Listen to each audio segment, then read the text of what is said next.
Hey everyone, welcome back to my channel. It's Tuesday, it's the start of the week. Hope you guys are having a great week so far.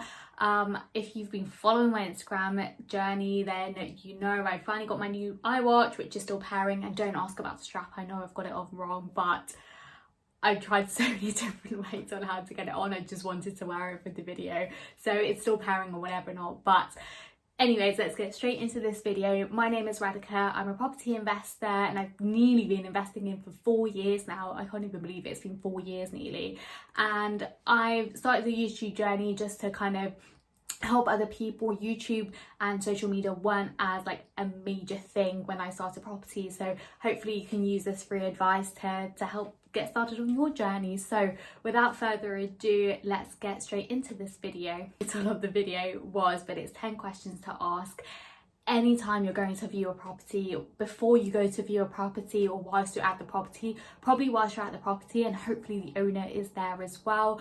But nevertheless, you still want to ask these questions and get the basics understanding. So I'm not talking about structural changes, not talking about refurbs or anything like that, just basic questions you want to understand before you go and buy that property. So the first question is, how long has the property been on the market for? You want to find out, has it been on the market for so long? If it's just come on the market, okay, cool, that's fine. But if it's been on the market for quite a while, you know, you want to find out why it's not selling, what was kind of that reason. Also kind of depend on the relationship with the estate agent, whether it's been on for a long time. Okay, cool, there's so many different questions that you can ask. Why has it been in the market for a long time?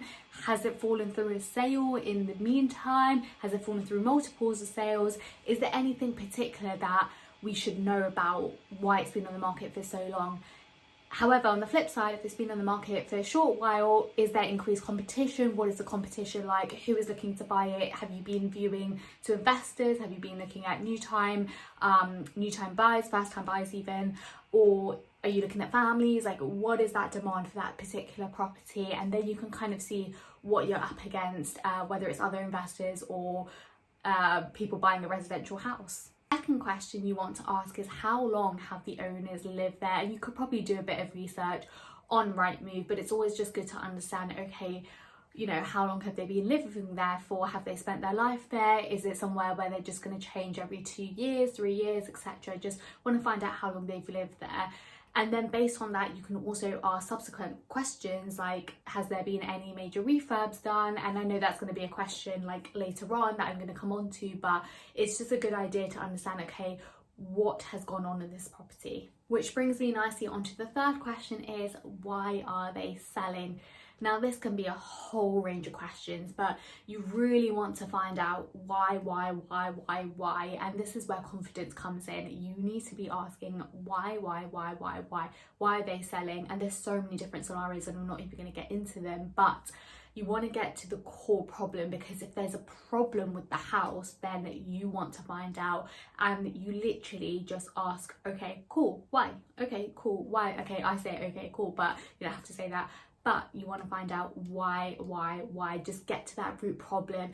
If they're going to tell you the first answer, that's going to be very surface level.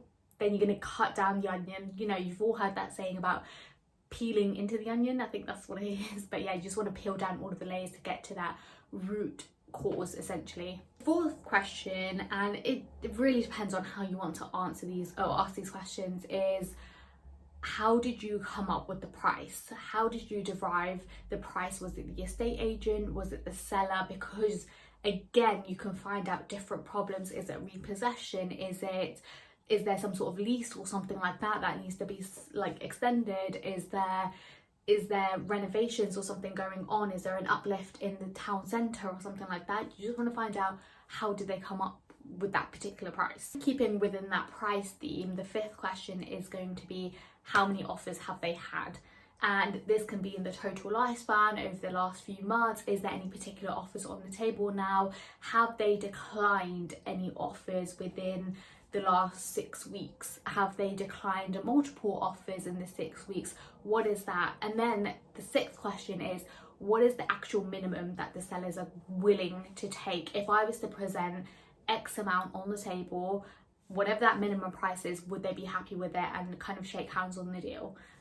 you never know, try your luck, see what the minimum is. Don't give that price away, let them tell you what the minimum price is. Literally, the perks of working in sales is just question. So question 7 is, are they in a chain? What is the process behind this full-on sale? And like I mentioned earlier, what is the reason that they're saying? You could probably find out if they're in a chain earlier as well, but you want to find out, is there a specific timeline that they're focusing on, or is it the money that they're focusing on? Because as we all know, speed of implementation outweighs price, but however, if they're not in a chain or kind of can sit on it, then price isn't going to be the only factor within the negotiations. Number 8, you want to find out, and like I mentioned, there's no particular order, is how old is the property? How old, you know, when was it first built? And then you want to follow up with that question. So question 9 is, have there been any major works done to your knowledge? And it has to be to their knowledge. They're not obliged to tell you any of this information. By the way, this is the estate agent. This is kind of why you want to get in front of the seller and find out from the seller, okay, what major works have done? Did you buy it kind of freshly made like it is now, or whatever the state of the condition is, or kind of do some works to it, and what were the works? And if you don't mind asking kind of how much did you spend on the works, because then once you go onto Rightmove or Zoopla and find out kind of how much they paid for it, and then you can kind of figure out, okay, what are the works, depending, obviously this doesn't take into consideration of capital appreciation, but you get the gist of it. But you want to find out how much they actually spent on the refurb as well, depending on how long they've lived there as well. I guess from that last question, you can also find out, have any of the rooms been decorated? Is there any fresh paint? Can you see any fresh paint?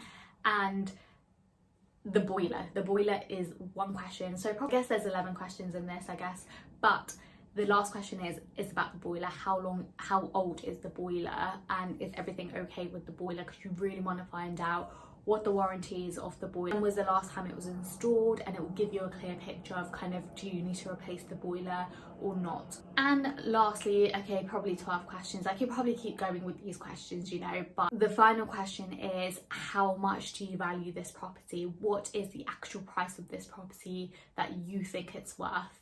I hope you enjoyed that video. I know the questions kind of came along, but this is the perks of being in sales, because you can just ask question after question after question and find out different problems and different things like that, because that will all help in your negotiations. The whole point of this is, one, you don't want to buy the wrong type of property. If you are investing in property, you need to buy the right property. You can't just buy any property. And 2, you need to figure out, okay, what is the behind the scenes of this? Is there going to be any major works in this? Is there going to be problems with this? Because, you know, that all adds up. So you've got to be really, really strategic in what you invest in and kind of understand the full picture of what you're buying. So I hope you enjoyed that video. If you did, please hit that like button, and I'll see you guys next Tuesday at 6 p.m.